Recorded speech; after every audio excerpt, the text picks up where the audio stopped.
Hello, everyone. I'm Jim Garrison, and I want to welcome you to day 9 of 11 Days of Global Unity, a special program that we've been developing here at Humanity Rising with 11 Days of Global Unity and We the World and the Sign Network and scores of other organizations globally that have come together during this very profound period between 9/11 this year.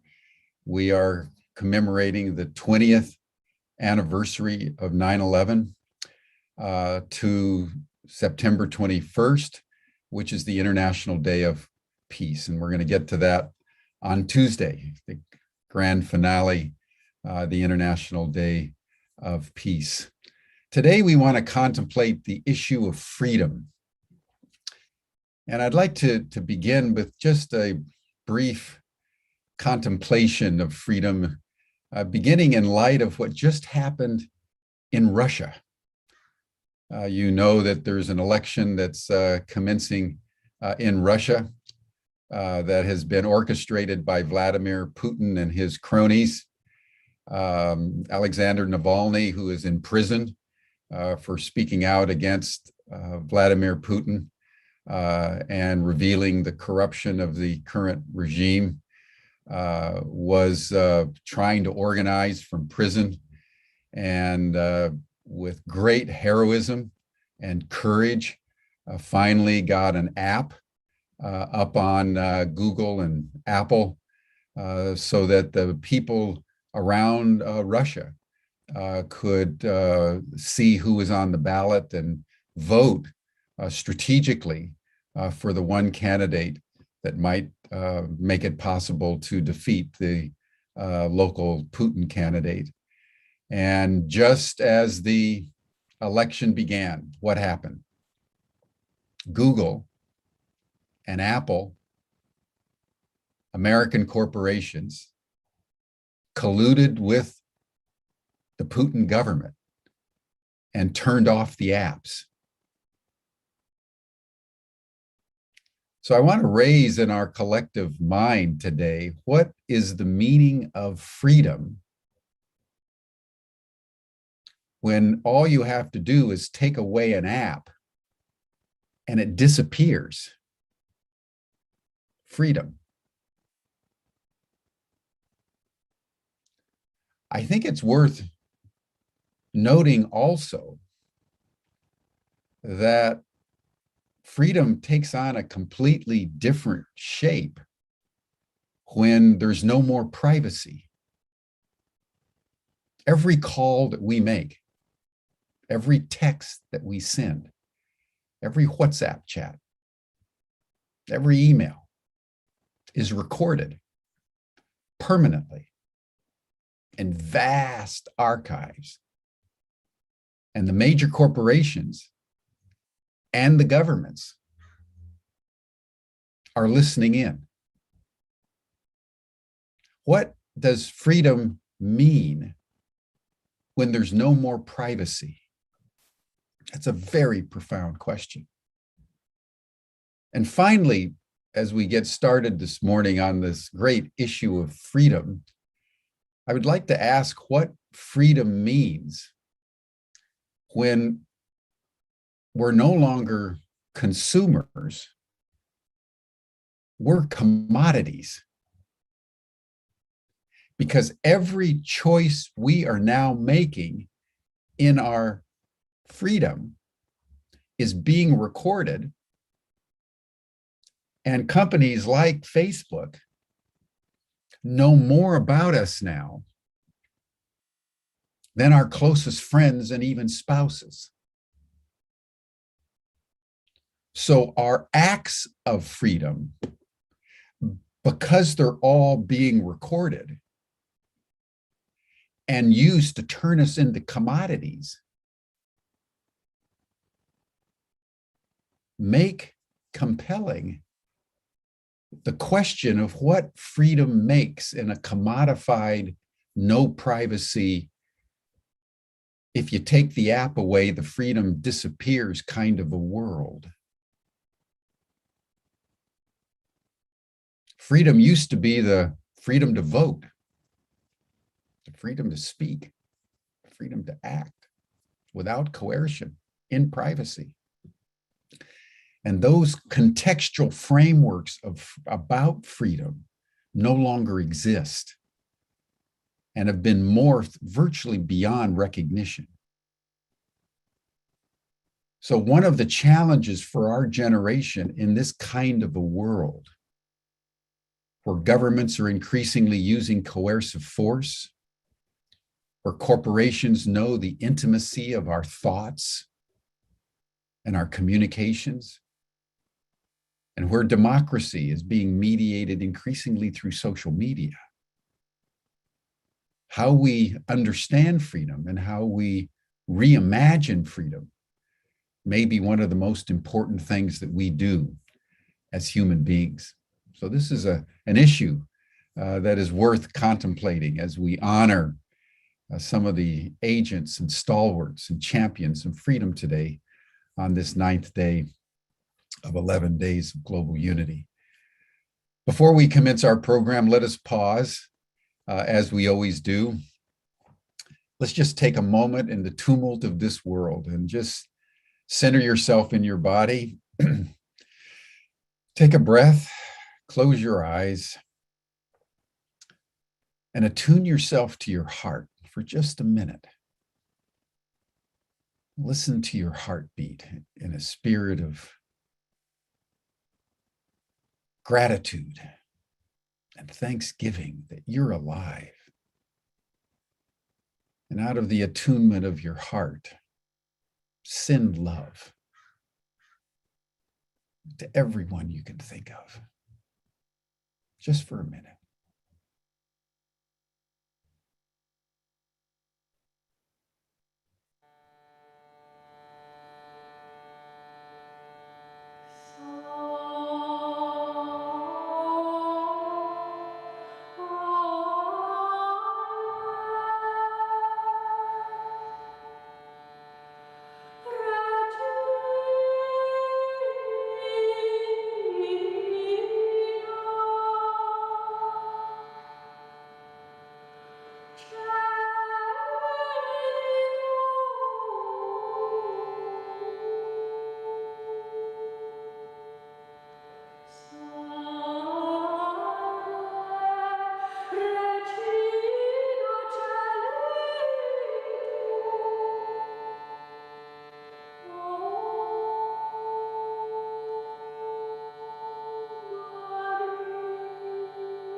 Thank you, everyone.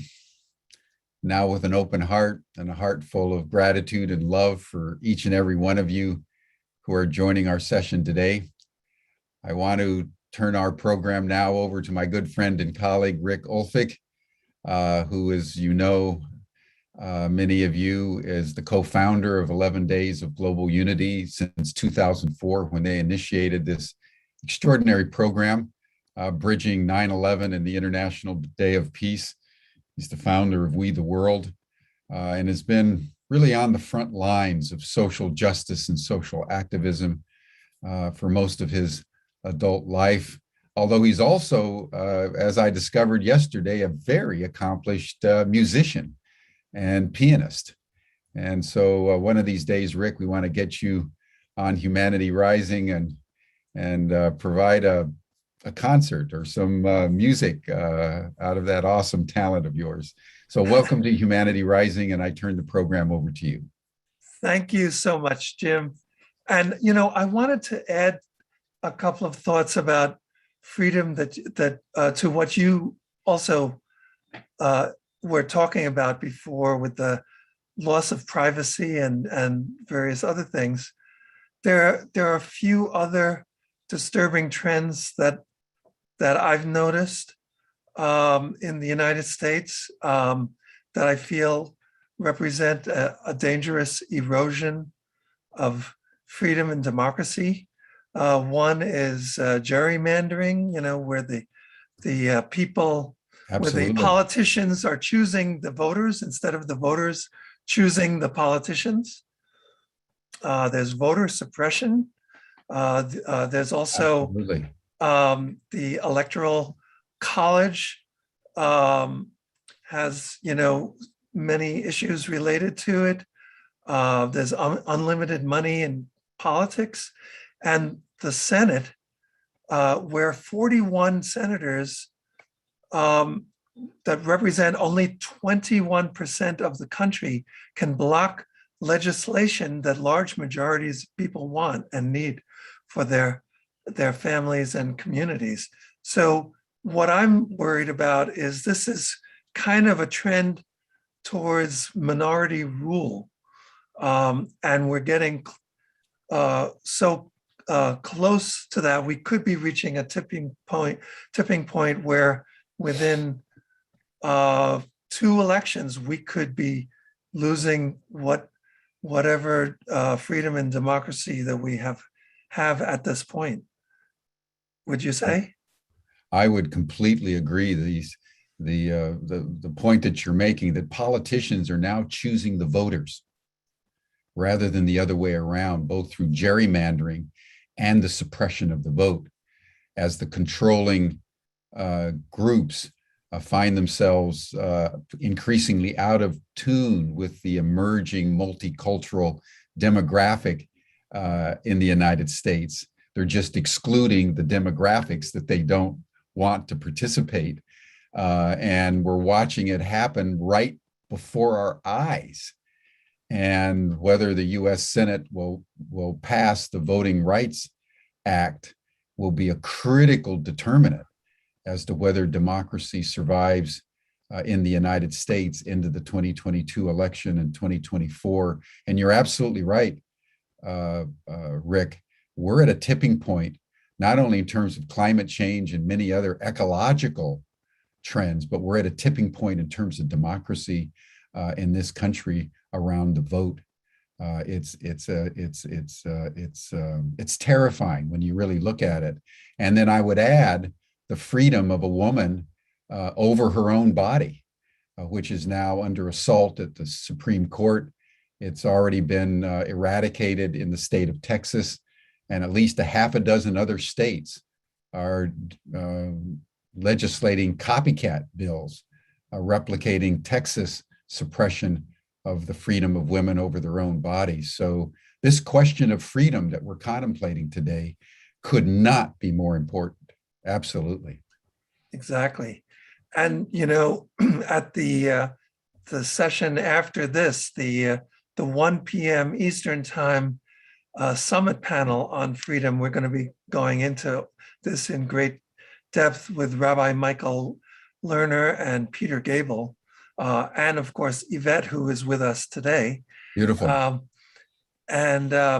So we will be doing that. We're also going to have a panel later called Political Polarization and the Future of Freedom and Democracy. So that's another factor, the polarization and the media and all of that keeps all of these things in place, kind of, because so we've got all these factors going on that influence freedom and democracy. Well, another factor that just came to my attention yesterday in some polling that they've been doing is the utility of the big lie in all of this, and how Trump's big lie about the 2020 campaign has now become the official playbook of the entire Republican Party. And the candidates that are going to be running in 2022 are all being qualified by whether they support the big lie. And if you talk to Republicans who voted for the impeachment of Donald Trump, most of them are not running for re-election. And they'll tell you that the Republicans know this is a big lie. They know it's a big lie, but they're implementing it for precisely the reason that you stated initially, that it's needed to suppress the vote. It's needed to justify eliminating more and more people from the voting rolls because of so-called fraud. So they're manipulating consciously a big lie in the spirit of the Nazis. We remember the Goebbels and Hitler, and Goebbels' famous statement that the bigger the lie, repeated over time, the easier it is for a mass of people to believe it. And so we're in a situation reminiscent of actually the rise of Nazism in the 30s here in the United States today.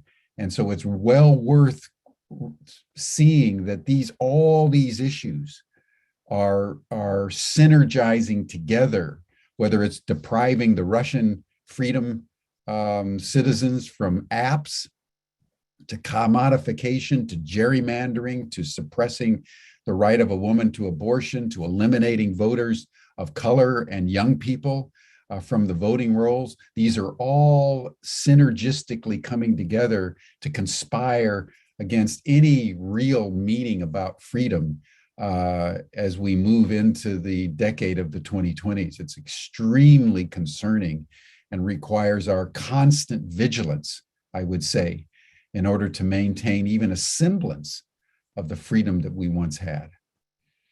Exactly. And you know, the big lie that you're talking about has been compared to the myth of the lost cause coming out of the Civil War. Exactly. And how many years has it been since the Civil War? And there's still this myth that, you know, the northern armies just suppressed the southern states to suppress their freedoms, and that it wasn't about slavery and all of that. So some people are saying that same myth of the lost cause of the 2020 election is a comparable thing that is being used. Well, And, absolutely. yeah. And even in the state of Texas, right, when they were suppressing the right of women, they've also legislated, so it's now illegal to talk about critical race theory. And they've also requested that the US Supreme Court eliminate protections against Native American children from being taken from their families and re-educated in Christian white families. So this attack is orchestrated consciously at a time when the Trump faction has completely taken over one of two major parties in the United States with a very specific agenda, conscious agenda around eliminating democracy as we know it. We even saw it yesterday with the protest around January 6th at the US Capitol, where they had to put fences up, and the Republican Party now is with one voice saying that these were actually heroes on January 6th. They weren't attacking the police. They were kind of kissing and hugging the police. And it was really Antifada and the Black Lives Matter guys that were creating all the Sturm and Drang, even though everyone saw around the world on television what the truth was. The majority, 2/3 of the Republican Party now believe that it didn't happen in the way that it obviously transpired. So the manipulation of the psyche with mass media and repetitive lying is as powerful today as it was in the 1930s, nearly 100 years ago. And it's something that we should all take into consideration as we contemplate what freedom actually means in our programming today. It's a major, major issue of our time. right. And the fact that we have these media bubbles that people are in, where, one bubble does not necessarily, it's using what's going on for political purposes as opposed to giving, objective information.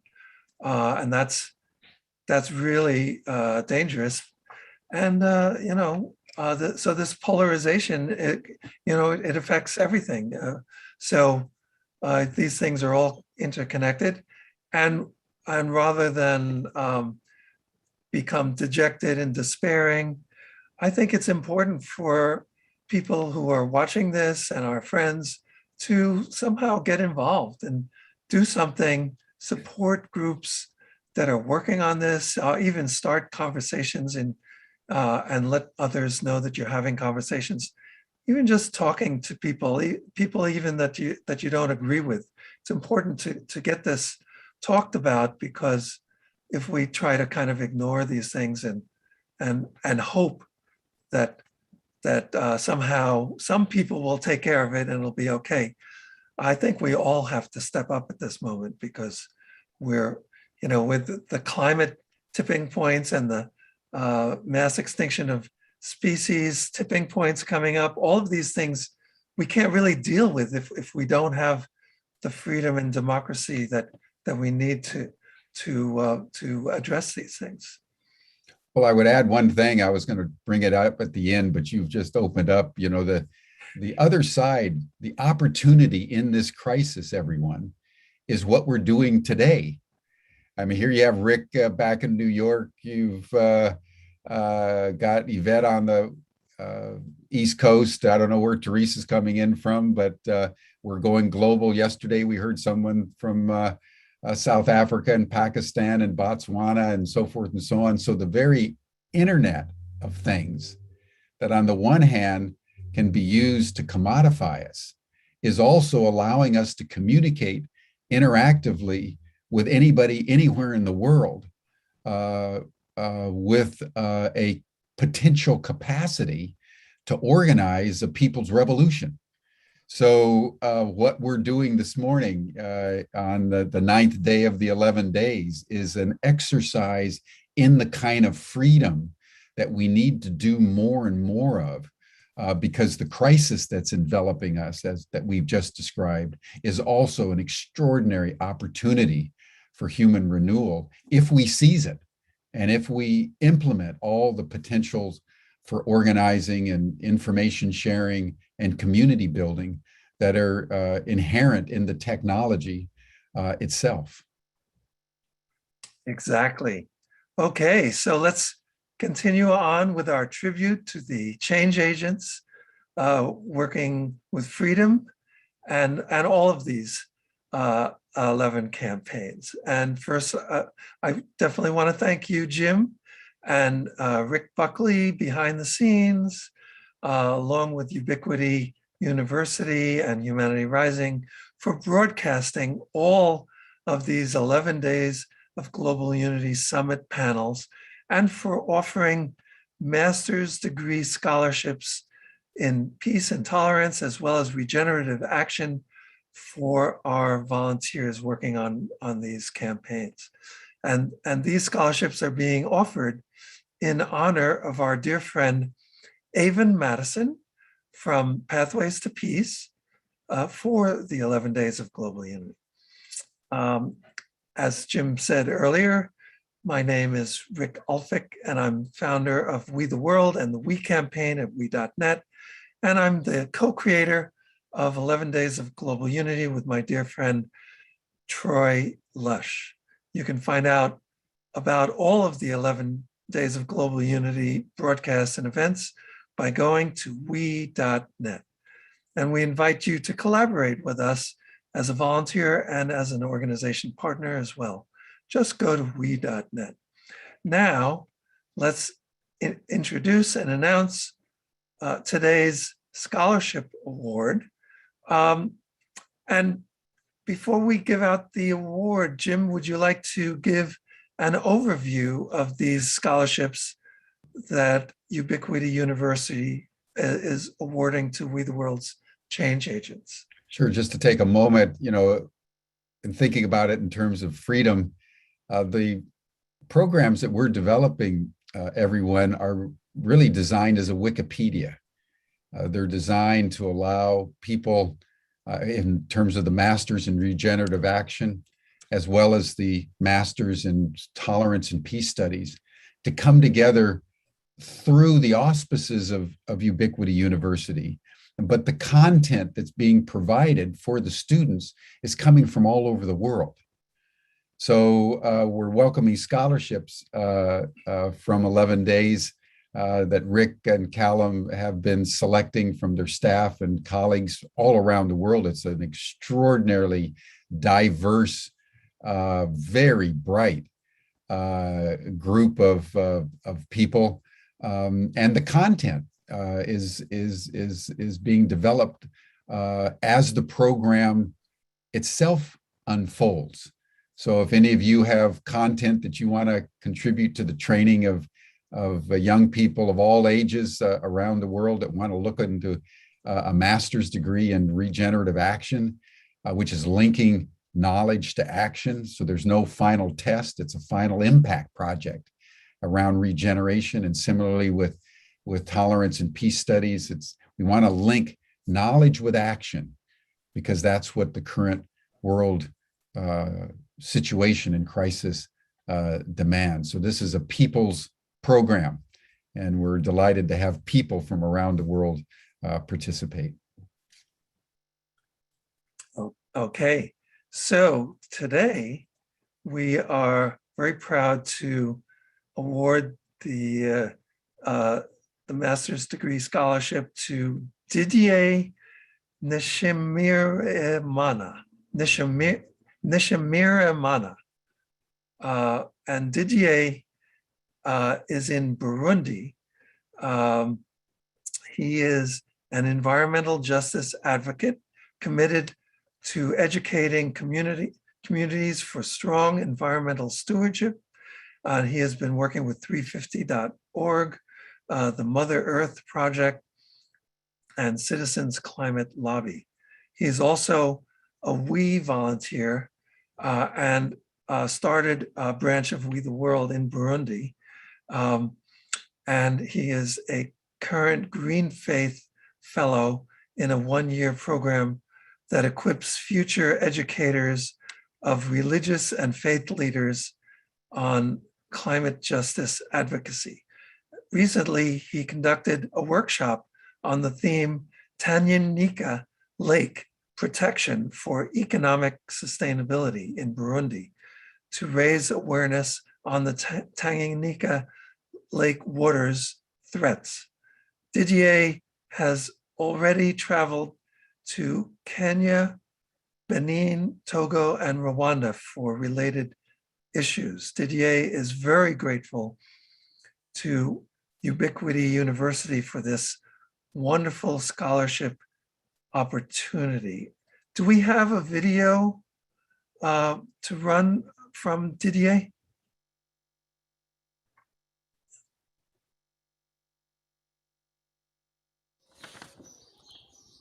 My name is Didier Shimirimana, a lawyer by profession, committed to contributing in sustaining peace in Burundi by promoting the justice for all.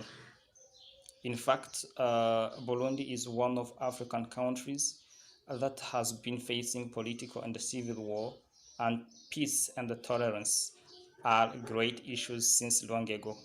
Beside the political and civil war, the injustice that has always caused mistrusts of litigants is a worrying parameter of insecurity.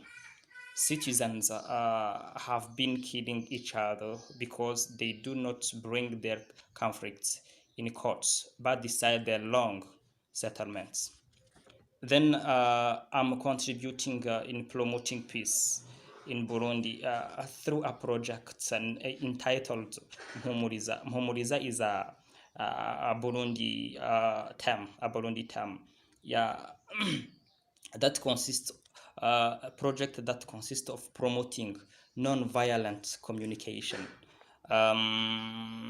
in the midst of police and justice providers so that litigants regain confidence.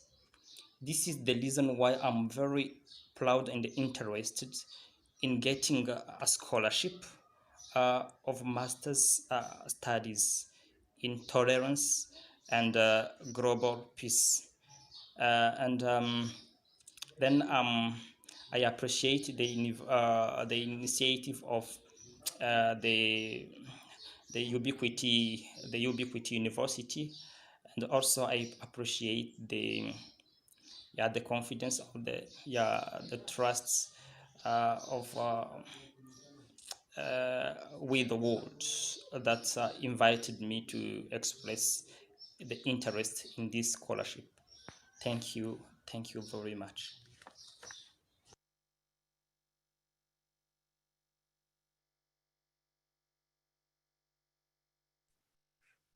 That's great. It's so wonderful to hear from Didier. And as Jim was saying, it's so wonderful that we are able to collaborate in this way and offer scholarships to people from around the world, like Didier in Burundi. So today, on our Day for Freedom, we're excited to bring you our tribute to changemakers working on We the World's campaign for freedom and other campaigns too. And we have two people to introduce you to. The first is Yvette Dubel, and then also Therese Castro.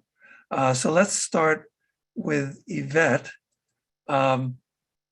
Yvette Dubel is an engaging speaker, presenter, published author, artist, researcher, and strategy consultant with decades committed to leading social innovation initiatives. Yvette is coordinator of We the World's campaign for freedom and producer of the podcast series Freedom Matters, which is part of the podcast It Matters on anchor.fm/it-matters.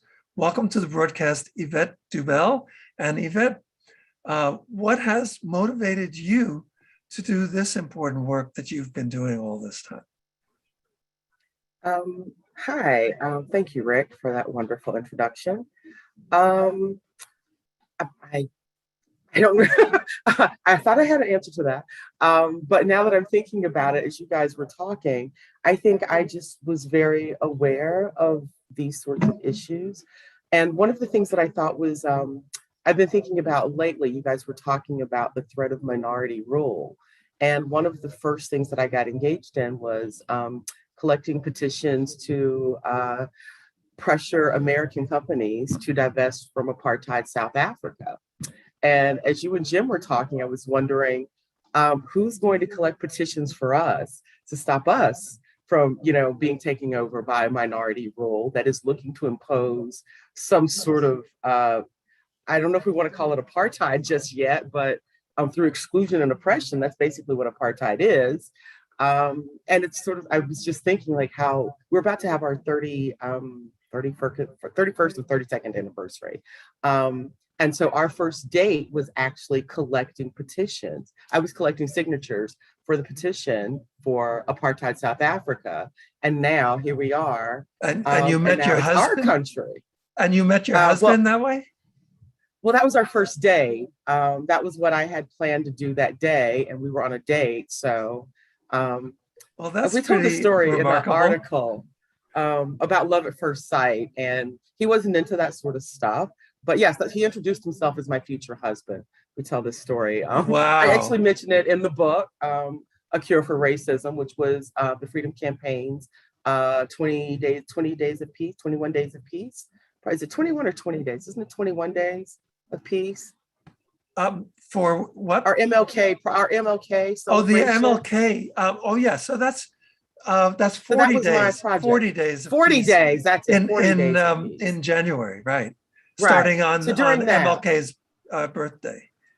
So since then, I had been thinking about that memory because I share that story about my husband and I that we shared. And do you want to say you're in an interracial marriage, right? Yes, I am in an interracial marriage. I mean, I think that's important to let people know. Yeah, I'm in an interracial marriage, living in the South. Yes, and so it was interesting that was our first date. But it was also meaningful. Like for women out there, that's a good test for a first date if you're in an interracial relationship. So, and it's just sort of ironic that we are at this moment in our country that I never imagined, all these things happening that I never thought would happen. And I saw in the comments people talking about the need for more people to understand the money driving these political actions. And that's something that we're going to be looking at doing. There's a journalist that does a really great newsletter. I think it's called Popular Information. He does a great job of really deep diving into corporate taxes and highlighting which companies are supporting what.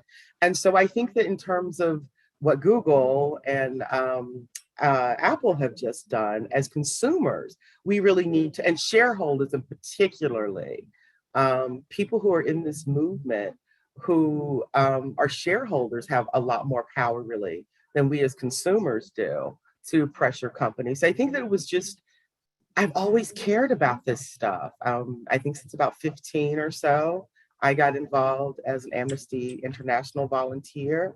And I can't really say that things have gotten a whole lot better. It's like you have these, it seems like you're going like 2 steps forward, 3 steps back kind of a thing. That keeps you engaged because it seems like I've had times where I felt burned out, but then it happens and it's like sitting out isn't an option. Definitely. So I'm just kind of curious, you're doing all this stuff. Does your husband do things like this too? Or he's like got his own separate life and he says, he supports me. Let me know what's going on. And it's so funny because my other half, Sefi, she we have very different lives. And when we started going out 12 years ago, she would explain to other people, Rick fixes the world, I fix my kitchen. That's a really nice way of putting it. Well, I don't know. You know what? We don't really know many people who would, most of the people that we encounter, I'll put it this way, wouldn't touch what, I do with a 10-foot pole. Nobody wants to get into a deep, around here, people say you never talk religion, never talk politics. And if you don't, then you don't have a very deep conversation. You don't have a very deep relationship if you avoid those things. But for several years in my marriage, we did not talk politics. At all? I would say 10, 15 years. We didn't even watch the news together. But wait, how do you're in what, North Carolina? Mm-hmm. So how do you avoid talking about stuff being in an interracial couple in nobody ever wants to talk about that. No, but I'm saying you have to deal with the public, right?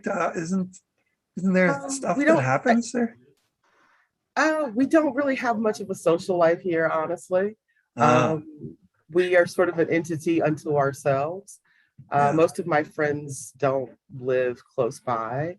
My husband, up until recently, traveled most of the time for work. So our lives didn't really feel like they were here, I guess, in a lot of ways. Just our home was here. My mom and my brother are here, which was why I came back. Well, actually, no, that's not totally true. I did come back largely for family, but also I came back because I thought that the work I was doing in Atlanta, North Carolina needed it so much more. But then when I got here, it sort of seemed to me, well, I guess the reason that I sort of stepped back in a large way was the community did not want to be the kind of community I could see was possible, sort of like my vision for the world. It was not one that most people shared. And I don't know if it's still there, but we used to have a sign that said, we're building an inclusive community. And I used to hate that sign. It was like, no inclusive community needs to put that sign up. And all of the things that have been done and the meetings that I had. I met with a city planner once for this project that I worked on for several years. And he told me flatly after several meetings, before meeting with some city council people, that frankly, because I was asking for some information and he didn't want to give it to me, but then somebody else told him to give it to me. And so during that meeting where he's turning over this information, he said, you know, frankly, the people that you're advocating for are not a priority. They're not a political priority for anybody here. And there was part of what the meeting was about was there were federal funds that were available that I had talked to I guess the head of our state HUD, our HUD director, I guess is what he was called. And so the money was in our state. And so I was trying to push, it was money that nonprofits could not access. And that's how they control these things in North Carolina. There's a lot of money you can't access without the city council or the county commissioners. And so you have to sell them on it and get them on board. And so he was telling me before they came in, like, the people that you're advocating are not a priority and like nobody cares about them. And that basically, you know, they were all only cooperating with me at this point because like their bosses had told them to, essentially. Wow. So, you know, you're very much involved with the arts, right? And I would love people to know about your interests, what you've done with the arts. And I think you were doing some using the arts in ways to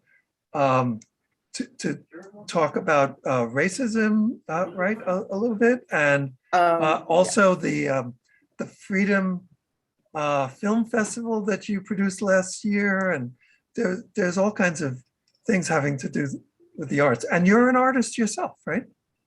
Yes. Yeah. Were you going to ask me a question? I'm sorry. Well, no. Yeah, just tell people about your background with the arts and how does that kind of segue into freedom and creating a world that works for all of that. Okay. Well, when Rick invited me to join We the World, what really, in terms of how I was going to approach the Freedom Campaign, my first question is, what are we doing with the freedom that we have? And sort of starting from that place.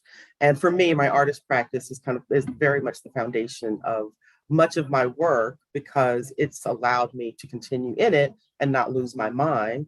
And when I bring that away, and just kind of, you know, sort of linear mind thinking and way of approaching things, I think that we are missing our best opportunities for advancement. And that is the surest way to burnout. For myself, that was what I found.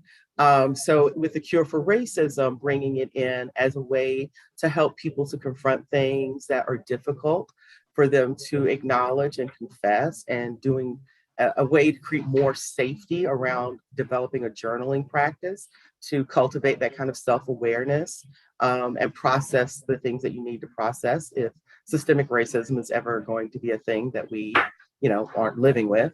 And also using art as a way to reframe conversations, to look at things differently. And so for my work with Empowered Innovation, I use a soul food framework. So I reframe things in terms of recipes, which are your solutions and your outcomes, and the ingredients that go into them. And then whatever you do is the process, that's the cooking. And so did this with racism, and that's where A Cure for Racism, which was is a webinar, and that project is ongoing. And that's sort of like a little masterclass session in that. And then there's a book that has a workbook that goes with it.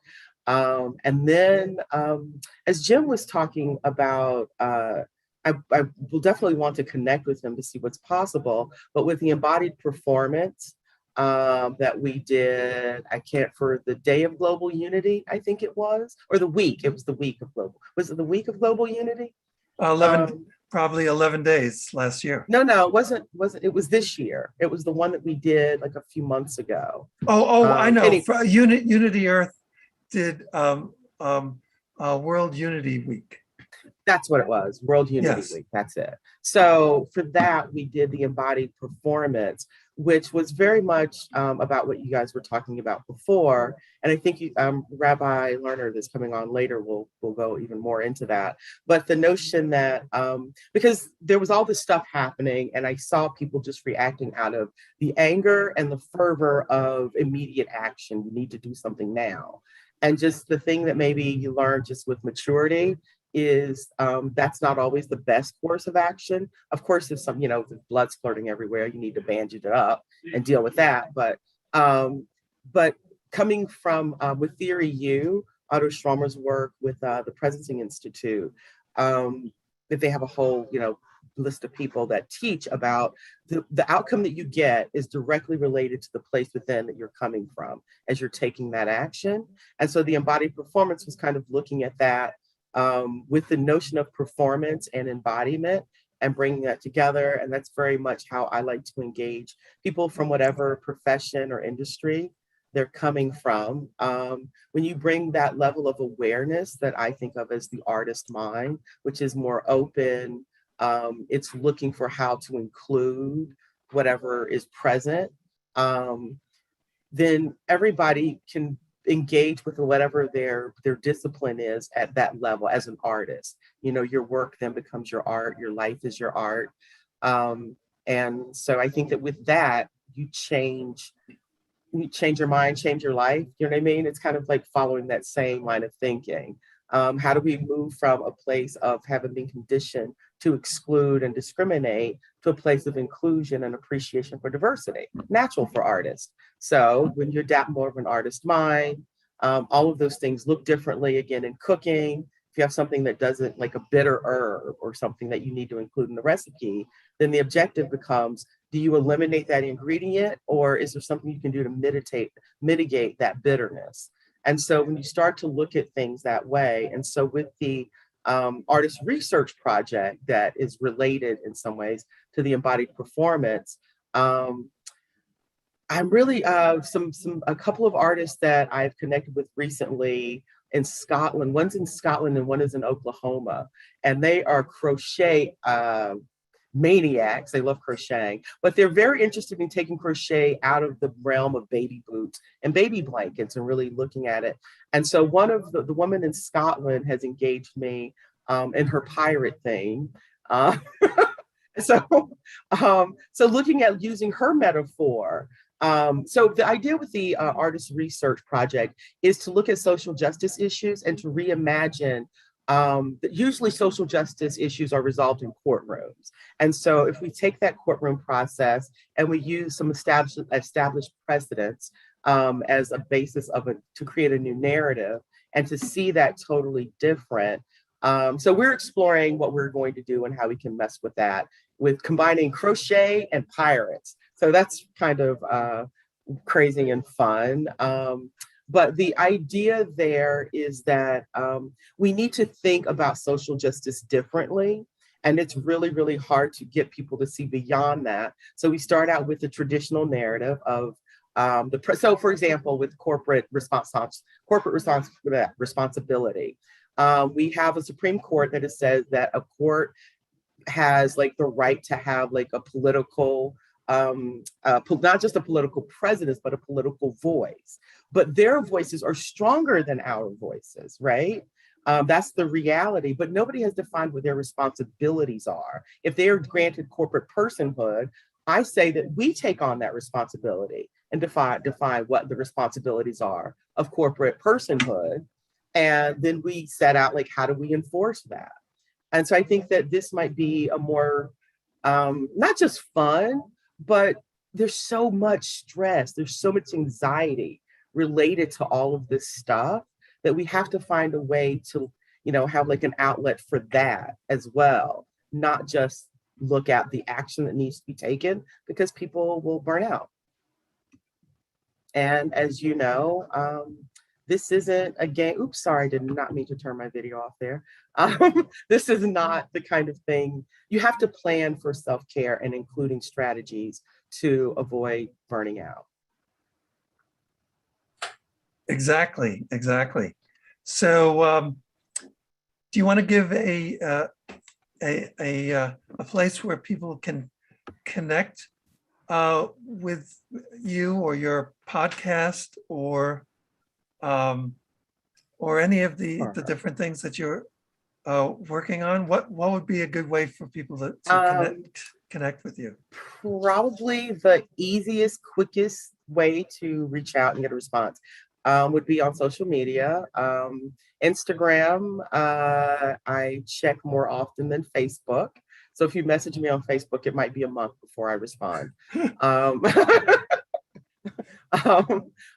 can always email me through Yvette Dubell at we.net. Or Instagram, Twitter. I think I get Twitter notifications.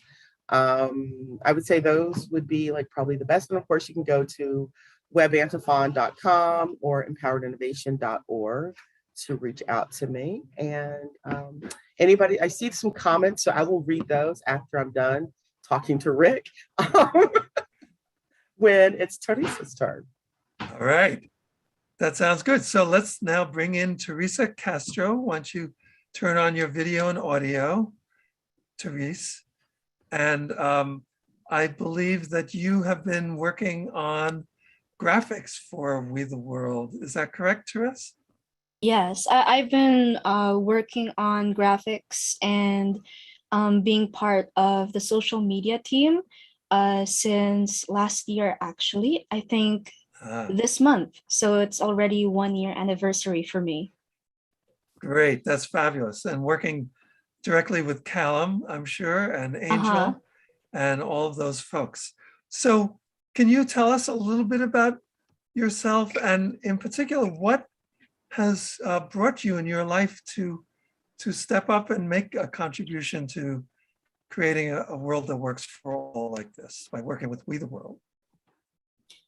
All right, so yes, my name is Therese. I'm 24 years old and I am tuning in here from Metro Manila, Philippines. So I'm quite a long way, and it's really wonderful to be a part of a global community and be able to connect with all of you.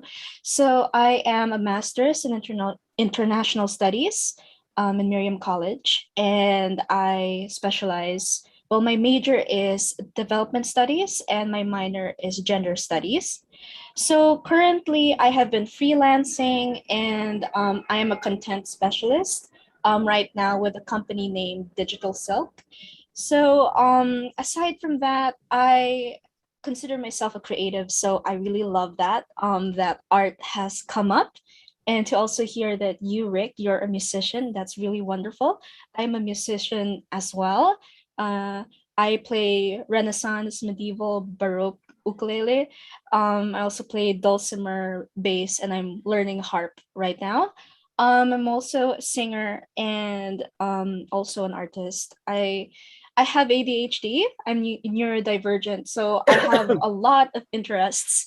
And something that has also come up, like thank you, Yvette, for the wonderful discussion about art. You've also mentioned art as a way to, you know, as a way of exercising your freedom, and I connect with that. You know, one of the mediums of art, and I'm not sure if people consider this as an art, but I do like taking self-portraits, and I know that sounds funny, but there was this wonderful video by it was an interview, and I really regret not being able to remember the nationality of this woman, but she was I think she was from Iran, and I will link it if I can find that video because I think it's really important. So she is a makeup artist in, you know, in this country where you know, there are some limited ways for women to express their freedom in a way that is different from the mold or the standard there. And I love how she you know, through Instagram, through social media, sharing her art, her makeup artistry on herself, on others. It's a way for her to practice her freedom it's really wonderful seeing that in a different light, how this ability to even make a post to say, I don't like this, I like that. It's a way we don't really see that as a freedom, but it is. And I relate with that. And it really changed my approach and my guilt to, wanting to take photos. And currently I like dressing up in Victorian fashion. I should have worn some of that today. And it's just a way for me to, play and express. And yeah, I think that being part of this global community, being part of We the World, um I really do hope that um well, not hope, but I know that we are also through these, connections that we are building, we are allowing um other people to um explore their freedoms, what freedom means to them, by, collating these ideas. So yeah, that's what I wanted to share. That's so wonderful. Thank you. And yes, I would love to see your Victorian outfit. It's on my Outfits. Instagram. Interesting, right? So, and it's interesting. Yeah, I was kind of curious what you thought of what Jim and I were talking about with the Uh-huh. situation of freedom in the United States that we've been discussing. How does Mhm. that look to you and people around you in the Philippines? What is that? What do you think about, hearing about all that? It is very timely, this discussion. Um, because recently there was a personality named Tony Gonzaga, and she interviewed a former dictator of ours in this country, former President Marcos, and it was quite a hot issue, um, because there is an issue about historical revisionism and also suppression and dissent.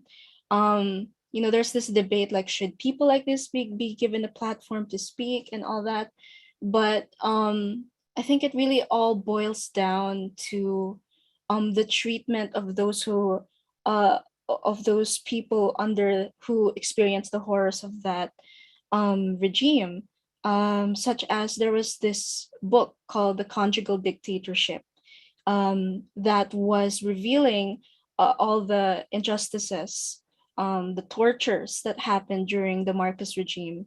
And this author went missing, and his son was brutally murdered. And it's really struck a chord and brought back this discourse. But in I think something that is also relevant, well, there's a lot of freedom issues in the Philippines, but there is also this ongoing issue of the the murders of environmental defenders, because there's a lot of international companies like Standard Chartered that is, doing illegal mining in this country, destroying our resources.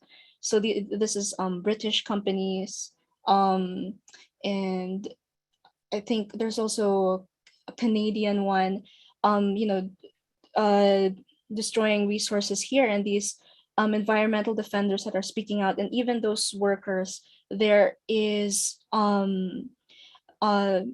around since 2001 to 2019, there's around 272 of them who have gone missing.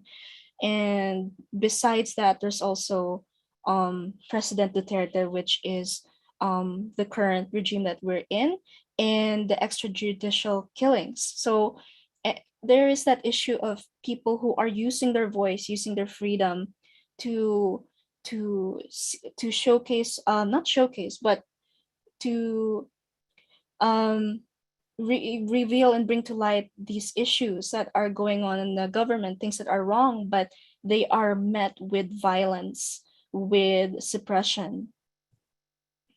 Wow.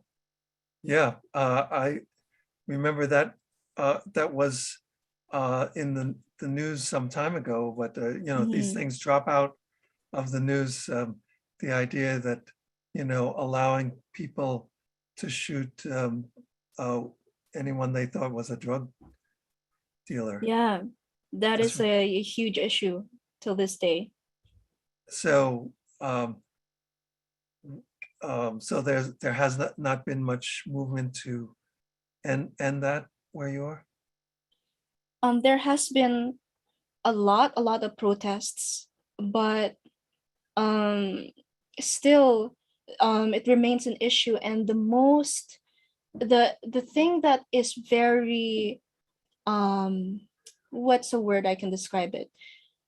It's very intriguing because this um this drug war that the president is doing, because there is a drug issue, he believes, but the thing is, the people who are being killed for these are not the drug lords, or they're usually, they are innocents, or they are people who are suspected, or um people who are poor. There, it's more like a war on poverty, which is very strange.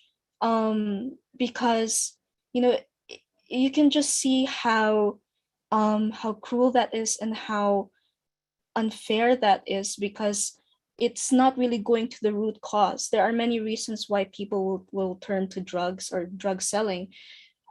By killing those people, it doesn't help the problem. It just actually gives more power to the people who are at the source of that, and causing a lot of grief and pain for the families who suffer that. Exactly, which is so unfortunate. But well, we do the best we can and connect with people who are working to create a better world. And so we thank you for everything you've been doing and working with Callum and the social media team and everything. It's really great. And by the way, one of the people who helped to launch 11 Days of Global Unity is from the Philippines. Um, um, her name just went out of my head, but anyway, so I was thinking about her, Gemma Bulos, and she works Oh, with wonderful. women and especially with regard to water issues. She works with women around the world. Do you have you ever heard of her or not really? Probably not, right? No, I have not. So, but it just occurred to me to mention that. But Mm. anyway, so thank you and good luck with everything Thank you in the as well. Philippines. So as we kind of finish up here, I want to thank Jim again and invite Jim to come in to kind of close us out. And before we finish up, I want to let people know that again, to see the full list of events that have been happening during 11 Days of Global Unity. So you can watch the recordings, see what's coming up by going to we.net. And coming up really in less than an hour, we're going to have a really amazing conversation with Rabbi Michael Lerner and Peter Gable. Rabbi Michael Lerner is the founder of the Network for Spiritual Progressives and the editor of Tikkun magazine, and has been involved at the highest levels of social change for decades. Bill Clinton, the former president of the United States, and Hillary Clinton, in the 1980s, they were very much influenced by Tikkun magazine and the ideas that Michael Lerner and Peter Gable developed, known as the politics of meaning. And they were very interested in that. They kind of abandoned it once they got into office, but it was part of what their message was when Bill Clinton was running for office in 1992. So this will be a really amazing conversation in about an hour from now, right here, the same station, same time, same place that you're watching this. You can watch that. So I turn it over to you, Jim. Why don't you close us out? Thank you. Thank you, Rick. And thank you, Therese and Yvette. These were both powerful statements from each of you. And starting with you, Therese, I just want to acknowledge what you're doing there in the Philippines. According to Global Witness, Philippines is one of the top countries in the world that is killing environmental and human rights activists, along with Colombia and Peru, Nigeria, and a few other countries, and which is of deep concern, I imagine, to you. And I wanted to just underscore the point that you were making about what President Duarte is doing there, because it's so reminiscent of what's happening around the world. You know, they declare these vaunted war on drug policies, but they don't go after the drug lords. They don't go after the cartels. They go after the poor men and women who are so far down the food chain as to be essentially inconsequential. So it becomes really a war on poverty and poor people, and a war on indigenous people, and a war on the people who are already impoverished and are marginalized. And it just deepens the crisis. It erodes civic virtue, and it adds to the corruption that is already in place, that's given rise to the drug problem in the first place, but avoids any meaningful solutions. So I just want to appreciate your courage in pointing that out. And I think it's you spoke deep truth to power today, and I just want to acknowledge that courage on your part. And if there's any way that we can support you through either a scholarship in one of our programs, please be in touch with us, because you're the kind of person that we want to support and nurture in any way that we can as we move into a future where, as we all know, with rising ecological turbulence, we're also seeing rising political authoritarianism. And whether it's in the Philippines or the United States, we're all now in the grip of a global assault on freedoms as we've known it. So keep on keeping on, and we're here to support you in any way that we can. And then Yvette, I want to salute you and everything that you're doing there in North Carolina. I mean, you are in the South, where it's particularly challenging for any person of color to take up the standard and make a real difference. And I think one comment that you made to me is seminal, and one that I would like to close with, in terms of your remark that we just simply have to start by using the freedom that we do have. You know, that's really profound. You know, we're in a world of diminishing freedom, but we still have some. And the great avatars of freedom around the world, whether it's Martin Luther King or Gandhi or Nelson Mandela, Malala, young girl in Pakistan, you know, the different activists that we all know, they simply used the freedom that they did have and moved out from there. And that's important in two ways, in my view. Number one, no matter where you are and what your circumstance is, you're accountable for the freedom that you do exercise. There's never an excuse not to exercise the freedom that you do have. We're seeing that with Therese today. She's in a remarkably authoritarian country, and she's exercising her freedom. We're seeing it with Yvette, in the South, one of the most racist countries in history, the United States of America, and she's exercising her freedom. And that is what all of us were doing. We're doing it today in this partnership between Humanity Rising and 11 Days of Global Unity. We're speaking truth to power as best we can. Do we know the whole truth? No, we don't. Do we have as much power as we would like? No, we don't. But we're using what we have on a Sunday morning to do everything in our capacity, knowing that we stand as dwarfs on the shoulders of giants in the past.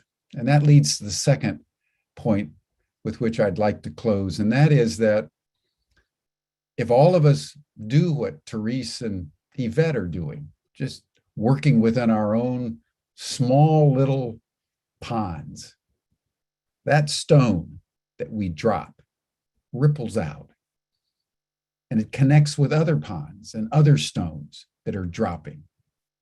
So every time you commit to doing something, however large, however small, whatever shape and size, it's the integrity with which you act, that all of us, with which we act, that somehow in some mysterious way of entanglement, as it's called in physics, interacts with all the other acts of integrity around the world.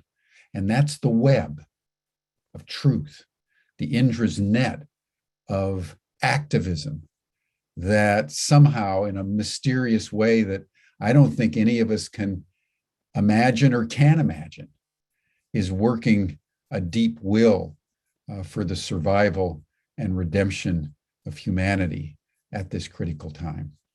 So Therese and Yvette, thank you for your courage.